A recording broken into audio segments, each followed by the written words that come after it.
Phillies are 2008 World Champions of Baseball. The Philadelphia Eagles are Super Bowl champions. Eagles fans everywhere, this is for you. Now entering the game for Philly Pressbox Radio, Bill Furman and Jim Chet Chesko.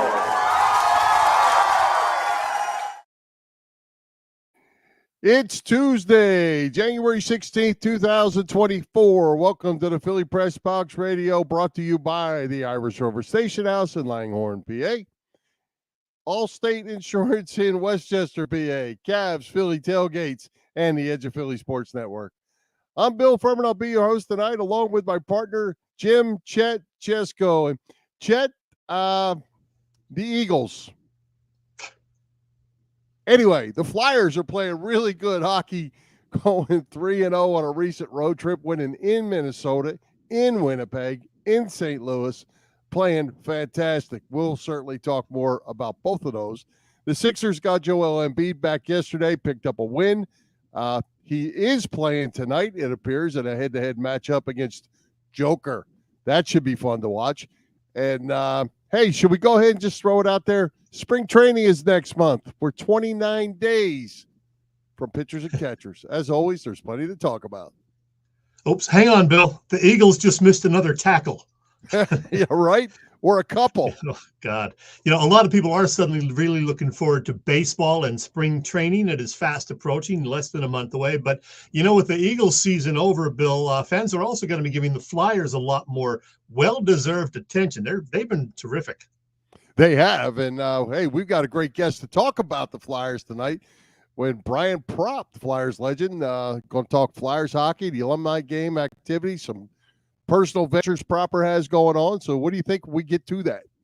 Yeah, and as I indicated, I have a hunch there's going to be a lot of renewed interest in the Flyers over the next several weeks and months. It's always great to get the insight and the thoughts of one of the greatest Flyers wingers of all time. He is their second leading goal scorer ever, and he's fourth in points all time, and he is with us tonight. Let's do it, Bill.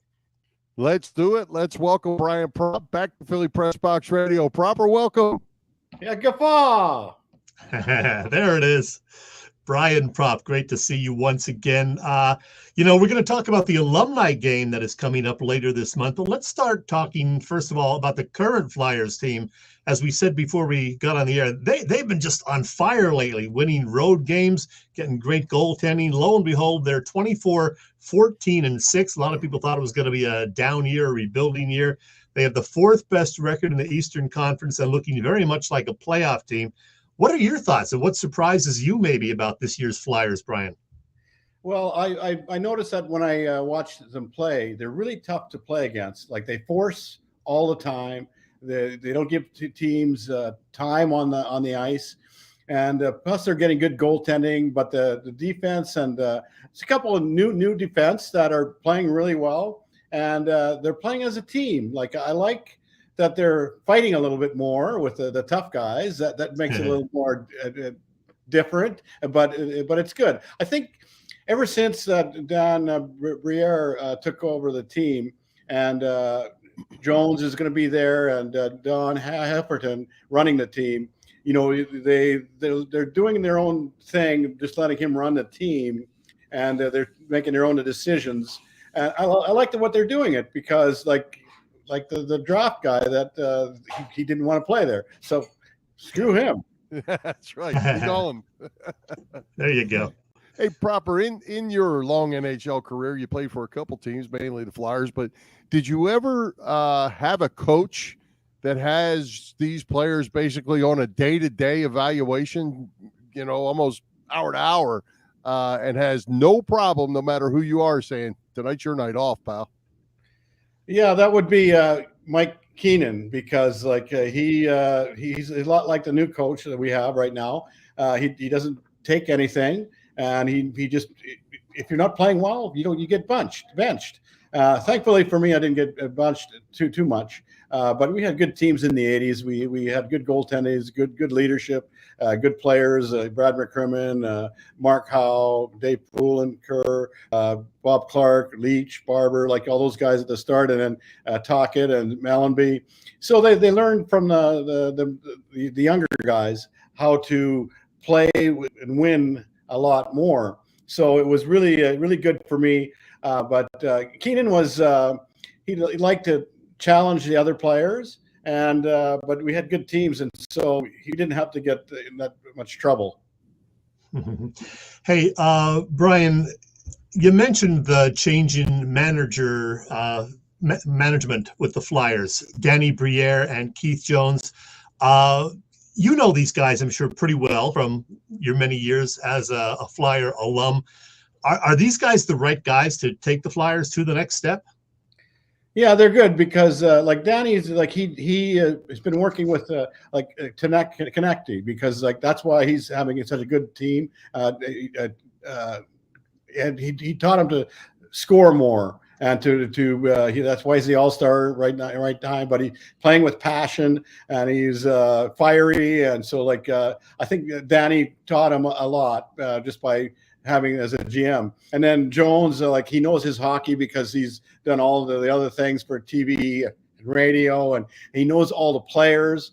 And I think that now that they changed to younger players that are faster, but they still have the character that you need as a Flyer, it makes a big difference. You know, like they don't really have stars right now, but they play really hard and they play for each other. They're having fun, and who knows? Like they're the second in the division against next to the Rangers right now. Yep. Yeah. Hey, Brian, Bob Sullivan says he needs to fire up one of them Gaffal cigars that he got over at Buffalo Wild Wings the other week. Well, definitely. I always have them with me. You know, a mild, a medium, a Maduro, or limited edition, but they're really quality cigars from the Dominican Republic. So I always have them with me, and I'll have a lot with me at the weekend with all the Flyers alumni here. There you go. We're going to get to that. I have another question for you on the current team, though, and the goaltending has been really good, I think. And what about the improvement in the blue line that has helped the goaltenders, and all of a sudden now we've got two quality goaltenders? Yeah, it makes a big difference. Like Hart was always the number one, and then he had a couple shutouts, and so he's playing really well. But again, like it's how they play in front. So like they're getting lots of shots every game, and they force all the time, and they're tough to play against. And so like you don't get a time to set up with power play or making plays. It's tough, but you have to react to the goalie, and so they've been doing a really good job with that, and they manage the defensemen really well, and they've been working really hard together, and they're having fun, and it's so good to see when they put the mask on at the end after the game. Can they keep doing this, play the two goalies, pretty much 50-50, or do you have to have one main guy like a Bernie Perron and the other guy playing, 20% of the time? I think that Hart's number one, but the other goalie has been playing so well now too. Like they both have confidence in that, and so that's why that they're winning, because they're on the away games. Like they're playing great, and so like they're picking up wins, and they tied a few times, but now they're shoot ups. They're doing much better with shoot ups and overtime. So it all adds up, and just have to get into the playoffs, and every chance is a chance now. But I think they're surprised a lot of other people, and they just didn't know that they're going to rebuild. But they're never going to rebuild because Danny does such a good job, and they're always looking for another player that can help them. But they're playing with confidence, and they're playing with fire and attitude, so that makes a big difference. And again, I like when they mix it up and they have a couple of fighters in the game, because that makes a difference too, like the old Flyers. Yeah, and the other thing that I like, Brian, is that they never seem like they're out of the game. They fall a couple goals down, not really where you want to be, but they battle, and they seem to get back in those games, whether it's a shorthanded goal which they're really good at, or whatever it is, they just keep grinding, and I like that. And it seems like most games they outshoot their opponents as well.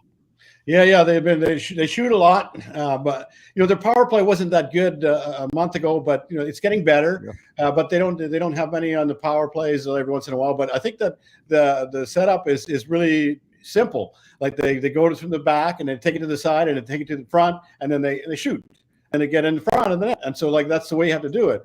And so the guys are really doing a really good job of getting to the front of the net and getting rebounds and getting some power play goals. But again, like coming from behind, a couple of games from behind, like they figure out a way to get from behind, and then that's why they've been doing so well, because they have that attitude never to give up. Hey, Brian, let's talk about what's coming up at the end of January. January 26th, I guess, is the game. We're talking about the Flyers Alumni Association and the alumni game against the Bruins. They're going to honor Mark Recchi, who's going into the Hall of Fame. I know that's going to be a great event. You probably look forward to not only getting on the ice, which you are going to do, you and Chris Therien added to the roster, but also just seeing so many old teammates and other Flyer alum. Yeah, so it was 50 years since they won the Stanley Cup. So the night before, we're going to have a Flyers alumni event, like at Wells Fargo Center, and so or at Xfiniter, one of those two. And so I get to see all the old guys that were winning some Stanley Cup games and all the other alumni. And so that's nice to have. And then we have a practice the 26th at 10 in the morning, and then we'll have a little meal after that, and then we'll hang up and then go to the game later, and then have a fun time. And I know that everyone likes to talk, and Boston's has a nice alumni too, because I know most of the Boston alumni, because I played with them for playoffs in 1 month, but I know most of them they're playing because they're from Boston alumni, and so I know probably more Boston alumni than the Flyers, but it's a fun time, and it's going to be for charities, and everyone's going to make a difference, and have a good team, and so it'll be exciting, and people hopefully they can sign up and get some tickets, and then of course that afternoon they're going to have Mark Recchi get inducted into the Flyers Hall of Fame, which he's really deserves. Hey, Brian, does Boston bring some of their big gunners with them, or an Esposito and the old timers? Do they come and support like the Flyers do?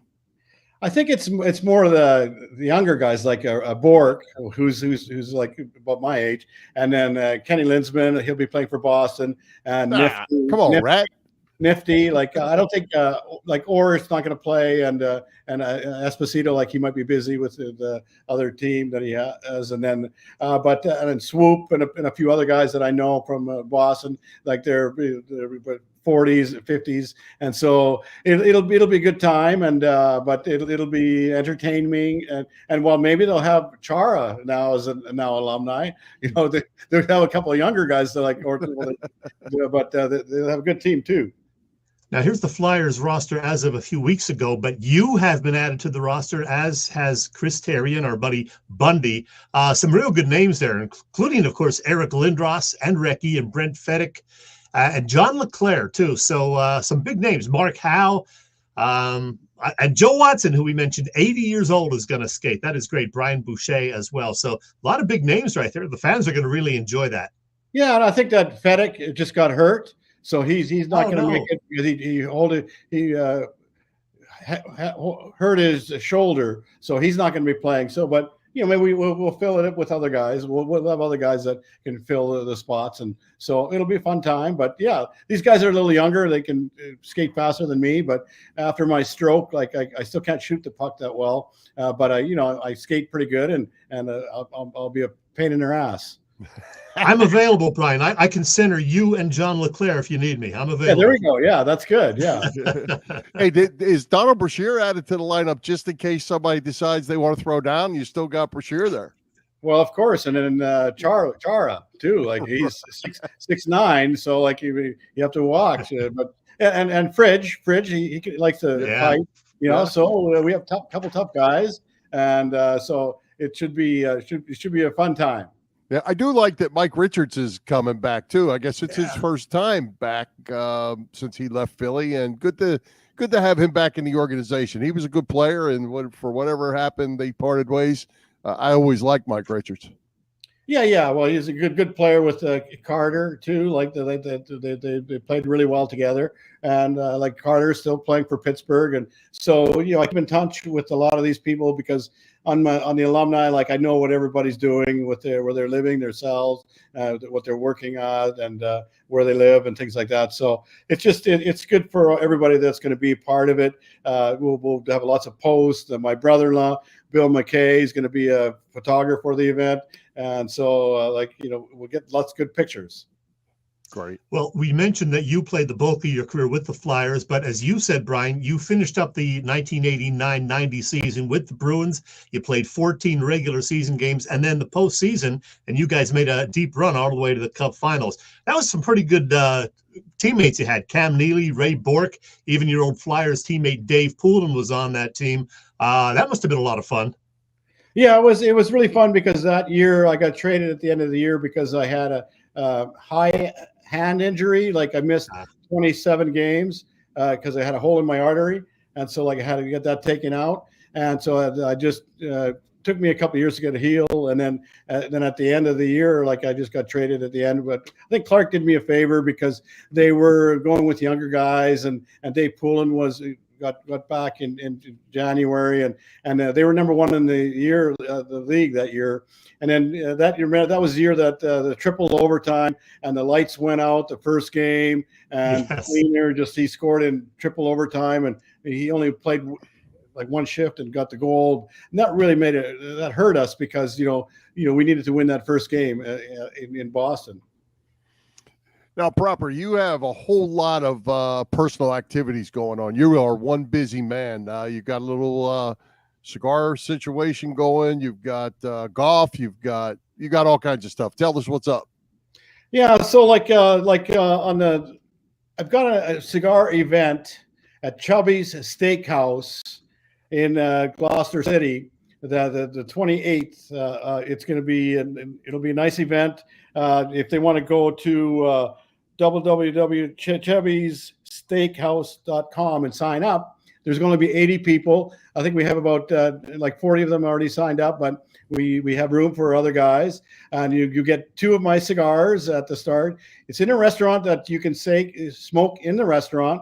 And I've been and the charity that I'm going to work with is the Stroke Center of University of Pennsylvania. It's going to be one of the benefactors, and Hearth Community Fund in Gloucester City. Also, we're going to split the monies for that, and then it's like 120 a person. But it'll be a nice night, and then we'll have now the Eagles are out. They don't have to worry about watching the Eagles or things like that. And have that, and then I also have I'm going to host Phillies sports trips with Vince.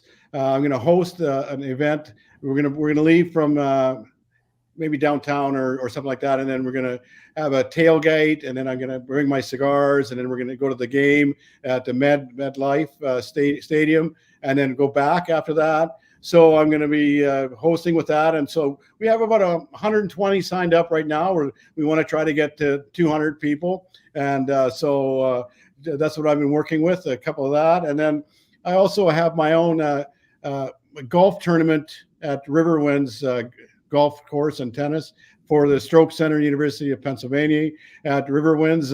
May 13th is the day after Mother's Day, and I have lots of people signed up for that already, and it'll be nice for that. And then I have my charity hockey event for Headstrong Cancer, April 6th at Iceworks ice rink, which is going to benefit the Headstrong Cancer people. So I've got the teams kind of set up, and the guys that are set up.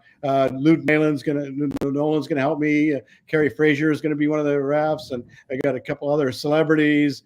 And I've been working on a couple other trips with another company in New York called Executive Global Tours. I'm going to probably take a trip it's going to come out like in May 18th to the 21st, a week in Ireland. And so like I'll get people, I'll do a video with that and then share that with you guys when I get them to see if they can find like 20 players that want to go. It'll be hosted by me. I might have another alumni too, but just don't know yet. But yeah, there's a lot going on for me the next, because my house in Margaret isn't finished yet. I'm here stuck in the cold here, and but hope another month I'll be in Marker Island. Hey Brian, you mentioned the stroke and the charity that you're doing this for. I think most people know you did suffer a really bad stroke 8.5 years ago, 2015. Well, I got to tell you, you look great and you sound great. Are you pretty much back to normal now? Are you feeling real good? Yeah, so like my wife Eileen has another. She's one of the partners. We have Lynn O'Malley, like in Marlton, New Jersey. We just started the franchise, Prime IV Hydration and Wellness in Marlton like 2 months ago, and so it's really healthy for you. But there's a thing called NAD treatment, like where I went 4 days in a row for 4-hour drips. And it cleans out your whole system, and it renews the cells that you need when you're younger in your body. So I noticed right at that time, I noticed that doing that, like my fingers are much better. I can close them. I have more room with my arm, and so maybe I can play a little more golf, and maybe I can play better hockey a little. And but it's really healthy for you, and it's if they want, they can check it out. It's Prime IV Wellness Hydration and .com in Marlton, and so they just stop in. We always registered nurses that we use because it's New Jersey and it's managed really well, but it's going along pretty well. Awesome. Hey, I want to say Iceworks, for those that don't know, Aston, Pennsylvania, right down there in Delaware County, Jimmy Watson's place. Yes, yeah. So like that's I did that last year, and so I'm gonna April 6th. I'm gonna be it'll be from 1 to 3 as a game, and they'll have tickets available for that, and then we have a little dinner after that, buffet, and I have like 5 or 6 other alumni that are going to be part of it, and put the 2 teams together, split up the teams, and make sure it's fun, and raise a little money for the cancer people. I was going to have one final question for you. I was going to ask you if you ever rest, because it sounds like you're a busy man. Yeah, well, so I'm writing a book too. So with Wayne Fish, so we just did all the recordings. Like it's going to be like a Chris Therrien's book. It's going to be kind of the same idea, but the name's going to be Angel on My Wing, because my dad's a Lutheran minister, and my faith and everything that I did with my career and after my stroke and coming back makes a difference. But it'll probably take another 9 months to edit everything, and so I'll let you guys know like when it's finished for sure, because I'll probably be back having some signings like another 9 months or something like that. But just I always like to keep busy. I also do a lot of consulting, and I still work with Wolf Commercial Real Estate in Marlton. I've been over there 9 years. Jason Wolf, and we have built a whole team there. Commercial Real Estate in Marlton. It's right across the street from Prime IV, where we are in 73 North. And so like I stop there once in a while, but it's going really well. And thankfully, like Jason Wolf he helped me a lot after my stroke, because he helped me with financially. Good deal. Well, Brian, we certainly appreciate you coming by. Anything we can do to help promote what you got going on, certainly let us know, and we will be on top of it and do everything we can for you. Yeah, thanks. It was a great time. All right. Thanks, my man. My proper. Take care. Thanks. Chet, that was awesome. Oh, what a guy. Love him. Yep, absolutely. Hey, let's give a shout out to all the shows at the Edge of Philly Sports Network this week, Chet. The gang has all the bases covered. They even have the Eagles covered.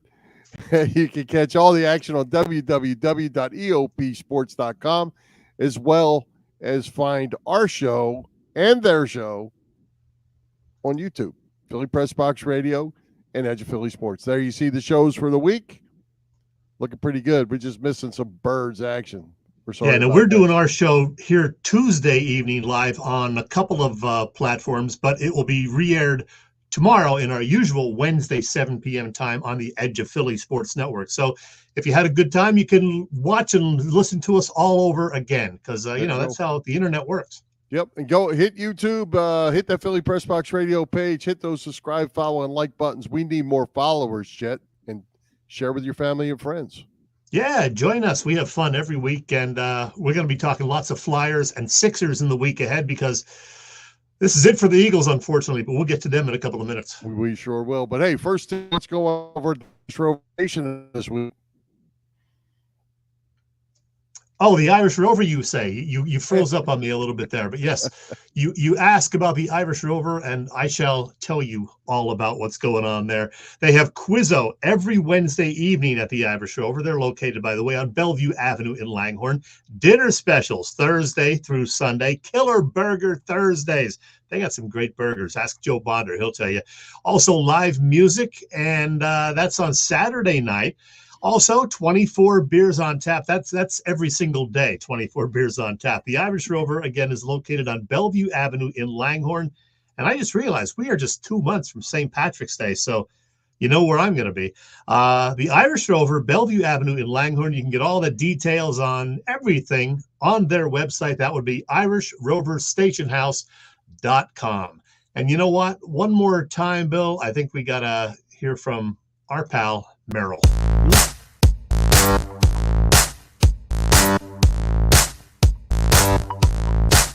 Hi, football fans. This is Merrill Reese, and you're listening to Bill and Chet on Philly Pressbox Radio. It's good!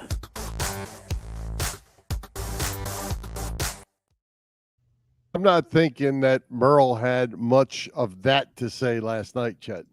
You know what? I heard his final end-of-game call. He just sounded very angry and depressed about what has happened with the Eagles over this last month and a half. You know, I was just thinking today, remember how the one opposing manager talking about playing baseball at Citizens Bank Park was 4 hours of hell? Well, for Eagles fans, it's been a month and a half of hell because they haven't strung together 2 good quarters in a row since literally November. So frustrating. We'll get to that in just a minute. We will. One thing I want to throw in here, you mentioned Joe Bonder. I had Joe in my notes. Joe is actually watching the show as we speak. Joe is in the hospital.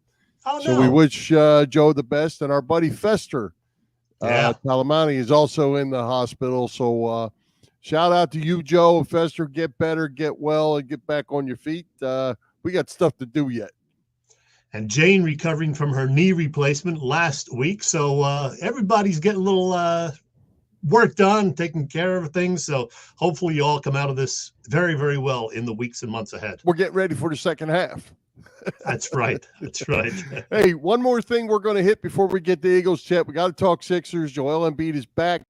He responded with 41 points, 10 rebounds in just 31 minutes. Tyrese Maxey out of 27. Sixers still 4.5 games back. As we mentioned, back-to-backers tonight. Embiid looks like he's playing. Yeah. Head-to-head with the Joker. Yeah, and the defending champion, Denver Nuggets. So as soon as we're out of here, Bill, I'm going to be racing home and catch the second half of that one. Should be a good one. We'll see if Embiid's streak continues. We see how he does against the other big man from the West, the guy who has the championship ring that Embiid still doesn't have, and you don't think he's ever going to have. So I'm looking forward to this one, Bill. Yeah, I think it should be a fun game to watch anyway. It's funny to me that this guy is so good. He's such a good player. I'm talking about Embiid now. Yeah. He's such a good player that he cannot play for days at a time and score 40 points. I mean, it's pretty amazing. It's not easy. I mean, he was legitimately hurt with the sprained ankle, and he didn't practice for several days. And, he rolls off of his couch or whatever. And as you said, scores 41, grabs 10 rebounds to keep that streak going, 16 in a row. He's got at least 35 and 10. So the guy's good. I just wish he could stay healthy. And, I hope he's healthy in May. Yeah, absolutely. Absolutely. All right, Chet, it's that time. We're going to talk Eagles. And I'm going to start it off for you. I'm gonna lay out just a little bit that I've been thinking about. I've been thinking about a lot, but I think we need a whole postmortem that starts with Howie Roseman and works all of its way down. We don't have time for all of that, but we have time for a lot of it. So let's before we go to the coaches, because it kind of blends in. Everybody's headhunting the coaches today. Let's talk defense. Oh. And I said this the other week, a couple weeks ago, when I watched that game film. There were a couple things we pointed out, and every one of them showed their ugly head last night. That was gap control, soft on the corners, poor pursuit angles, can't tackle. And that gets you blown out. And that game was worse than the score. Tampa dropped 2 touchdowns in the first half. That game was not a 33-9 game or 32-9 game. It was about a 50-9 game. Right, because they had a couple of key dropped passes. Mike Evans had one. The other receiver had one that would have had a touchdown. So Otten dropped that ball right down the middle. Yeah. Yeah, and it's such a the fan in me is as frustrated as everybody else, and you think, how that was just awful. It's terrible, And then the coach in me, I put my coach hat on, and I think to myself, what happened? Forget the score of the game, because that's kind of what the fans want. That's the end result. But when you think about what happened all week as a coach, that we weren't prepared again, and it's happened week after week after week. What has happened? And I think that's where the full evaluation has to come in. You knew there was going to be a lot of blitzing from Todd Bowles' defense, and yet they still weren't prepared for it, just like they haven't been over most of the last 7 weeks. And the tackling. Now, I didn't watch it, but on the Manning cast last night, they had Ray Lewis on in the third quarter. And from what I heard today, he was talking about the poor tackling. And as you mentioned, just saying how they took very poor routes. And then you had, Bradbury looking like, a spinorama or whatever. It looked like he had butter on his hands. And Morrow missed tackles, Cunningham missed tackles. There were a lot of missed tackles. And it's simple. It's simple stuff. Pursuit angles are practiced every day at the high school level. Every day. Now, whether the speed of the game, these guys are pros. The speed of the game after your rookie year shouldn't be a thing. Pursuit angles and breaking down to make tackles. That's you learn that every day as a kid growing up. We teach it every game or every day. So that's frustrating to me. I thought the defensive line actually, after they were down 16-9 or whatever it was, 16 to, that I thought the defensive line actually played a little bit better, got some stops, kept them kind of in the game. But early in the game, it was the same rush, just straight bull rushing to the quarterback. They weren't getting there. The zone defense was just wide open to whoever he wanted to throw it to. And Baker Mayfield looked more like, an all-pro. And honestly, Tampa's not that good. I mean, I thought they played okay. They're not that good. And the Eagles had absolutely no answers. And, you go back to the 49ers game, the Tampa receivers look like Deebo Samuel's running around because they still haven't tackled him yet. And that was, 6 weeks ago. So defensively, now I will say that, well, let's go over to the offense. Let's talk about the offense, and we got to talk about number one first. He was not good. He was not.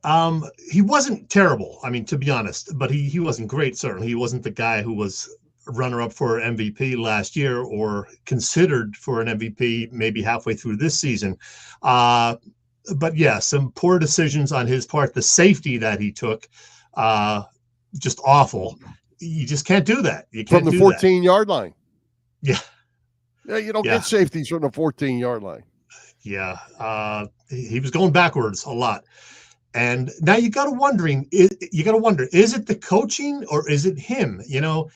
Is he just kind of doing his own thing, or are they just coaching him to, do whatever you want out there. So I don't know who's in charge. He's got a quarterback coach. He's got Brian Johnson, his former quarterbacks coach, as the OC. And then there's Nick Sirianni, who says it all starts with him. But whatever's going on, they're just not getting it done. And it's just so frustrating to watch. We knew there were problems, even when they were 10-1. And then when the losses started piling up, it just kind of grew and grew. So, boy, I don't know what to do, but it's going to be an interesting next few weeks and off season for this team. Yeah, I think from the offensive standpoint, again, trying to put my coach's hat on and take my fan hat off, because my fan hat is really angry and irritated about the whole thing. Basic stuff. You see the blitz. Everybody in America could see the blitz was coming. And again, you go back to Little League football. You learn to throw a hot pass, a pop pass, something over the blitzer. It's basic football. And the Eagles are trying. They know the blitz is coming. If they tried to leave a back end to help out, and they're running out routes. There's nobody in the middle of the field. Now, back to the Nick Bosa interview after that game, when he said we've got the blueprint for stopping Jalen Hurts, and that's to keep him out of the middle of the field. And every team did it since then. And what happens is Hurts starts feeling the pressure. He starts running. It's worse when he goes to his left. But when he goes to say he's going to his right, as you roll out, you're cutting the field in half. You're not going to throw the ball back across the field. That's the cardinal sin, right? So you're cutting the field in half, and the further you go to the sideline, the skinnier the field gets. Mm-hmm. Well, nobody's going to get open, and you've limited yourself now to maybe one or two receivers, and you ended up throwing the ball out of bounds. And it happened all the time. And we saw, what was it?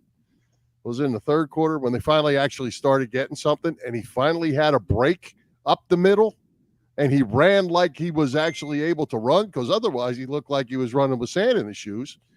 And he actually had a nice run. They got a little energy because he was able to finally break the containment and get up the field. And we're talking about gap control that the Eagles didn't do. Gap control is what the Buccaneers did do, and they kept him in the pocket. Yeah, I don't agree with what my buddy Denny says, if I can find that one. Basically, Denny thinks he is 2.0 Carson Wentz. I don't think that is the case, but there are some similarities in the fact that, they both are kind of regressing in their, fourth year as an Eagle. Both of them are in the midst of what a lot of people feel is some turmoil in the locker room, some of it related to the quarterback, and, an uncertain future. Well, there's no uncertain future. He's locked in for a long time. He is the future. I don't think that's, they got to figure it out. Although we thought that with Carson Wentz too, and then we saw how that happened. So yeah, and I don't agree with Denny only because I'm not a Carson Wentz hater. I'm just not. But yeah. I will say this. I will say that I got one more point to make here as we work our way toward the coaches. Fundamentally, the team stinks. That's the best line I could do. Defensively, especially, they stink fundamentally. But I think it's going to come down to this with Nick Sirianni. I thought he was probably safe. I'm not sure. I think he's safe today. But I think when they sit down and they do their talent evaluation, and they evaluate each player, and Howie Roseman is involved in that as well. He does his evaluations. I think if Howie Roseman thinks that James Bradbury is a decent player, say a B player, and Nick Sirianni comes in and says, I think he's a D player, and that happens too many times, and basically it looks like Roseman gave him bad players. Mm-hmm. It's going to cost Sirianni his job. And you know what? Maybe we did give Howie Roseman too much credit, because a lot of these guys that we thought were going to be pretty darn good, and we were somewhat happy that they brought some of the DBs back, Slay and Bradbury and whatnot. not having great years. Slay was okay much of the time. Bradbury was not good all year. And then there's the whole linebacker situation, which was never really addressed. Meanwhile, TJ Edwards had a great year elsewhere. Nakobe Dean either can't stay healthy or when he's on the field is something of a bust. And big question for me is, how the hell can a 6'6", 380-pound guy in Jordan Davis become invisible? We couldn't find him last night. Yeah, well, and he was getting pushed around. He was getting double teamed. He was getting pushed around, and that's okay if he's holding his position, holding his gap, getting blocked, and linebackers make plays behind him. That's okay. He doesn't have to make all the tackles. He has to do his job. And I don't think, at least early on in the game, that was very effective. Yeah. So now the question is, what about Nick Sirianni? Certainly it's been the hot topic on Sports Talk Radio all day today. Will they bring him back? Should they bring him back? Last week, I thought they should bring him back no matter what happened here, and that they would. Now I'm not so sure, because he had a full week to prepare for a playoff game against the team that he and they beat by 2 touchdowns in week 3. And he knew what the problems were and just couldn't resolve any of them. So he's got to take some of that blame. I know the players aren't great. They've had some injuries. They were without their leading receiver, but still, he just looks like he was unprepared for last night. Yeah. And again, I think whether Jeffrey Lurie decides, it's going to come from Jeffrey Lurie, decides to keep him or not, goes back to what I just said. It's not, I don't think Jeffrey Lurie would necessarily fire him for the result. I think he would fire him for the lack of preparation. I think that's really, or what appeared to be lack of preparation. And again, that's the part that really troubles me. I know these coaches work their tails off. I know these players work their tails off. And then they get it out to the field they practice hard all week. Nobody sits around, and they get out on the field and they look like they have no business being there. And that's the troubling part. And the whole, whether he lost the locker room or this and that, we don't know. We're not there. But what we do know is they came out with no emotion. They didn't appear, like they were ready to go. Dallas Goedert, dropping that first down little square out on the second series of plays. Next thing you know, you're punting the ball back. Was it a great 3 plays? No. But if he catches it, it's a first down. You move the chains. You try to get something going. They just weren't dialed in. And that's the troubling part to me when it's all said and done. Yeah, and it was a playoff game, so there's no excuse. I mean, they're not going to take anybody lightly in a playoff game. Goddard kind of admitted that they may have taken the Giants and Cardinals lightly, which is just crazy. But, there's clearly some deeper problems than we're aware of. So whether it's in the locker room, whether they have a problem with some of the coaches, whether they have a problem with Jalen Hurts, I don't know. But there's something going on there. And now we're talking about, maybe the end of the line for Jason Kelce, one of the most popular Eagles of all time.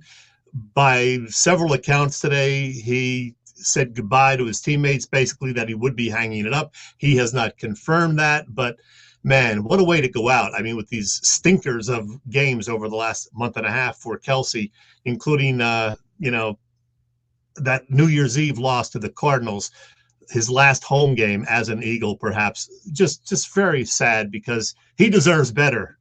Yeah. I mean, there's only one team that's going to go out as the Super Bowl champion, Right. But you want to go out playing hard, and the team around him certainly did not do that. Yeah. And, I like the heck out of him. He's a great player, and he's been great for the city. I gotta hang in there with Kelce. That's for sure. Yep. And they've got decisions to make with Brandon Graham, Fletcher Cox. Those guys played pretty good last night. The old time. They honestly did, yeah. So BG said he would love to come back for one more season. Cox actually had a pretty good season. I thought he was on the downside, but he had a pretty good season for the most part. Yeah, I think of the 3 of them, the one that I wouldn't bring back is Graham. I think he brings the least to the table at this stage of his career than great guy, Kelce but yeah, and he's totally winding down now. Yeah, if he wanted to play on the real cheap and just have him as be part of your club and play just 20, 25 plays, that might be fine. But he certainly reached the point that he can't be. I believe he had 5 or 6 tackles in that game last night, though. But I think there's certainly plenty more to come. Oh, one other thing I wanted to mention, and I certainly don't sit and listen to every word that Troy Aikman says, but he made a really interesting comment, and it was right on. If the Cowboys didn't run the ball with Emmitt Smith when there were 7 or 8 guys in the box, I heard that. Emmitt Smith wouldn't be the all-time rushing leader. Just because your analytics, back to that word, tells you there's 8 guys in the box you need to throw, that's not the way the game is played. And you figure out a way. And Andy Reid, everybody always gave Andy Reid the business show about putting players in the right position to be successful. And I think that's exactly what we saw with this team. They didn't do that. You had all these young kids running around the defensive backfield that maybe weren't good enough. Well, don't put them out on an island if they're not good enough. Figure out a way. Blitz more. Do something. Disrupt things and give your guys a chance. And those are the adjustments that I don't think they made. The same with Hurts and the blitz. Where's the hot routes? Where's the swing past the Swift? Why didn't we get Swift the ball some to start with? I mean, he ran for 9 yards on the first play of the game, and then didn't touch it much after that. Again, they got away from the run. People said maybe it was because of the blitzing and you couldn't do it, but then there's the Troy Aikman comment. You got to make it work. Right, exactly, and you can do that. You have to work your offense to clear the box out. If they're going to keep loading the box, you have to figure out offensively how to make plays to get them out of that package. Yep. And that in-game adjustment certainly did not happen. I got to tell you something. As the game was winding down last night, the fourth quarter, I felt kind of relieved that the season was over, because even if they had somehow managed to win that game, I would have no optimism that they were going to do well in Detroit next Sunday. I've just seen too much over the last month and a half. It depended how they played.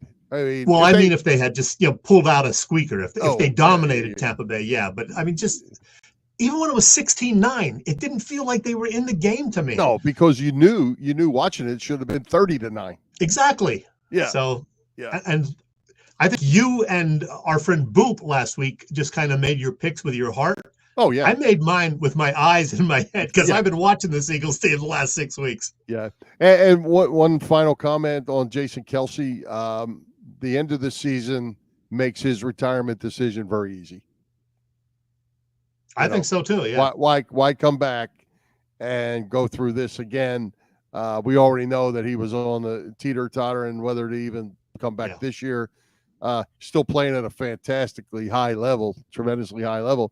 Probably make another Pro Bowl, but is that really what you're here for? He's got plenty of money. He's got a nice family. I say the Jason Kelce decision is very simple at this point. And he may have made the decision on that final tush push that didn't work. And he's thinking, I don't need to do this anymore. Right. So one more thing about Hurts. The final quarterback and passer ratings came out last week. In the quarterback ratings, which assesses like the entire quarterback play and takes into account the defenses you're going against, Hurts was 13th, and 12th was Gardner Minshew, right ahead of him, believe it or not. And in the typical traditional passer ratings, Jalen Hurts finished 20th this season. So Gardner Minshew had a good year last year. Gardner Minshew had a good year. Oh, he did. Yeah. But he should not be ahead of Jalen Hurts in anything. Right. So this is an interesting comment coming from Robert. I'm going to throw this out here before we run out of time. A.J. Brown has to go. Well, that's another thing. You, Mr. Furman, criticized Joel Embiid for not being in New York when he was nursing the sprained ankle. A.J. Brown wasn't in Tampa last night, but over the weekend, he was in Atlantic City watching a boxing match. Yeah. Is there trouble with A.J. Brown? I'm hearing some people say he wants out. Now, this is just pure speculation. Nobody knows. I don't know. Yeah, I mean, the only thing I would say, and I certainly don't know, is they said that A.J. Brown, if they were advanced, A.J. Brown would be able to go this week. Right. My guess is when they went down there Friday, Saturday, or what they played on Monday, Saturday, Sunday, Monday, he was probably back there getting treatments every day. He probably spent all day in the facility, which obviously you can have a nightlife. If he wasn't and he was at the boxing match, then that's obviously a problem. Yeah. So, as I said, going to be an interesting next couple of months. Yeah, we'll have plenty to talk about. They certainly gave us that. But hey, let's move on. We'll come back next week. We'll talk all kinds more. But what's going on with the best tailgaters in Philly? Bob Cavanaugh, the guy at Cavs Philly Tailgates. Well, I can tell you that they will not be hosting a tailgate before a football game at the Link anytime soon, maybe in the fall, but not this year, maybe in September. Otherwise, they have a terrific catering business. Cav and Company, known for their tailgate parties, a 3-time winner of Philly Tailgates, Jack Daniels, Great American Tailgate Party Contest, and a past winner of the Philly Daily News Tailgate Award. Cavs also does corporate events and parties, you name it. As for upcoming events, again, there will not be anything happening right away. There's Cav, good guy. No home playoff game. But in March, they have an opening day Phillies tailgate, March 28th. I'm going to crash that one because I'll be there. June 8th, they'll be tailgating before the Kenny Chesney concert. So check out all of that information. You can email them if you need be, cabscatering@verizon.net. The website, though, is phillytailgates.com. Cavs Philly Tailgates is the way to go. And, yeah, they do a lot of stuff with Philly sports trips. Brian Propp mentioned them. Vince and Company, they're the folks to use for all Eagles road games when you start thinking about your trips next fall. Flyers and Union trips, Phillies spring training excursions. They are doing 3 different Phillies spring training excursions this year, one of them involving Snow the Goalie podcast. So that'll be fun. Check out all those trips and all the other ones also at phillysportstrips.com. There you go. One more thing. I forgot one more thing about the Eagles and the defense. I know I'm an old timer. If I'm like Proper, wants to see a couple fights, here and there. That team, when they do their rebuild of the defense, they need to get physical. They need to put bad people on the field. And look at the 49ers. Look at the Ravens. Probably the 2 best teams in the league. They might not get to the Super Bowl, but those defenses get after people. Yes, they do. I can't disagree, Bill. There you go. All right. Hey, we continued our predictions into the playoffs with Bob Vitrone Jr., Boop, to his friends. You and I picked the winners of the playoff games. We started the week 0-0. I had forgotten that you took Tampa Bay. How do we do in a Super Wild Card round? I don't know. I don't have last week's sheet with me, and I forgot it. We had a snowstorm last night, Bill, 3 inches of snow. So I had to shovel this morning. I was tired. I didn't have time to check on that. So I don't know how the hell we did. I know I picked Tampa Bay. You guys didn't, but we'll figure that out. I think you picked some team that lost. You picked the Browns or something. I don't know. No, I picked Houston for sure, but I know I got at least. I picked the Rams. And they lost. So yeah, we all got 1 or 2. We all got at least 2 wrong, I think. All right. So let's go to tonight. I don't have the point spreads because when I did this, there was only one spread posted. We got Houston at Baltimore, Buffalo at Kansas City, Kansas City at Buffalo. Kansas City at Buffalo. Green Bay at San Francisco. The 49ers are -10, and the Eagles. Nope. I wrote the Eagles because I just knew they were going. The Bucks go to Detroit. Last night, right before the game started, I did these little notes, and I put the Eagles in there because I knew they were going to Detroit. You jinxed them. They jinxed themselves. All right. And, because everything was kind of crazy and we're doing our show a day early, I forgot to tell Boop about making his picks today until You're a mess. Literally 6:30, 8 p.m. But Boop did text me back his picks at least, so we do have them. And I'll tell you right now, here they are. Houston at Baltimore. Boop takes the Ravens. I'm taking the Ravens as well. Me too. Although I got to tell you, Houston looked pretty impressive in pounding Cleveland on Saturday. They did. That Baltimore defense is pretty good. Yeah. Kansas City at Buffalo. In a shocking development, no, not really. Boop is taking Kansas City to win on the road. The Chiefs, Boop's second favorite team behind the Eagles, maybe 1-1A. I'm taking the Bills, though. The Bills have been playing great ever since that loss to the Eagles, believe it or not. So I'm taking Buffalo. How about you? I'm taking Buffalo. I like Buffalo at home. I think they're a pretty good team. I'm surprised that game kind of got back away from them last week. They let the Steelers back in that game. I thought they were going to blow them out, but I like Buffalo, especially at home. Green Bay goes to San Francisco. How about them Green Bay Packers? Oh, man. They look pretty good. I love the fact that they beat the Cowboys. There you go. That's what I was looking for. I didn't feel quite so good, though, when the Eagles suffered a similar fate Monday night. But it was fun while it lasted, watching Dallas lose. I don't think Green Bay can do it again. San Francisco is rested. I'm taking the Niners. Boop's taking the Niners. There you go. There's your lines. Yeah, I'm taking the Niners. Thanks, Paul, for putting up the lines for us. There you go. And Tampa Bay at Detroit. Niners. Yeah, he doesn't have that one up there. He doesn't have that one up there. He got the Niners twice. Yep. I got to think Detroit's favored by, I would say, 5.5. That's my guess.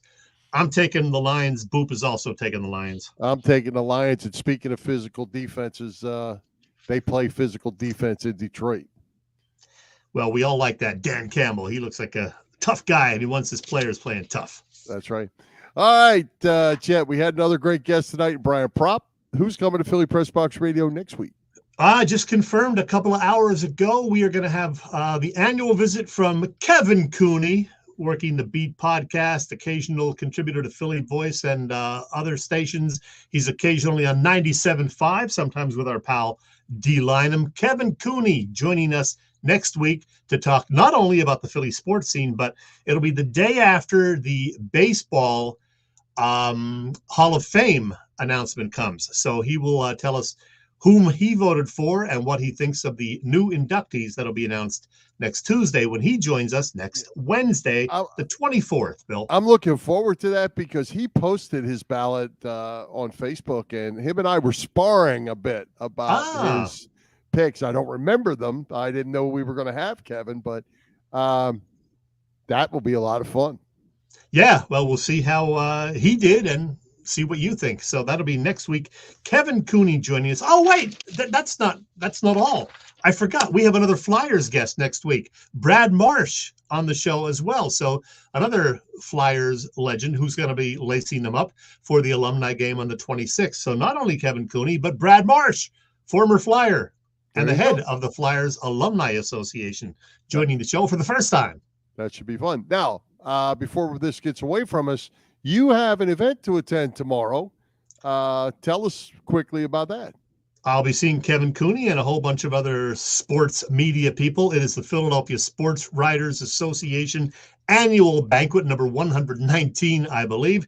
It's at a hotel in Cherry Hill, and they're going to honor that Flyers 1974 Cup team, and a whole bunch of other dignitaries will be there. So I can't wait. That's going to be a good time tomorrow evening, Wednesday evening, if you're, watching this at another time. And I'll report back to you next week on how it went. Yeah, and for those that are watching, we appreciate you joining us. That's why we shifted from tomorrow night, our normal time, to tonight. So Chet would be available to go to that. So we're looking forward to that. Just don't try to miss a tackle while you're there. Hey, wrap it up, Bill. One other comment on the defense. Oh, my head's been running on this whole thing. I'm hungry. Did you notice one thing in this game? Tampa Bay, when they had the football, never, I'll call it, had a soft tackle. They never had a soft tackle.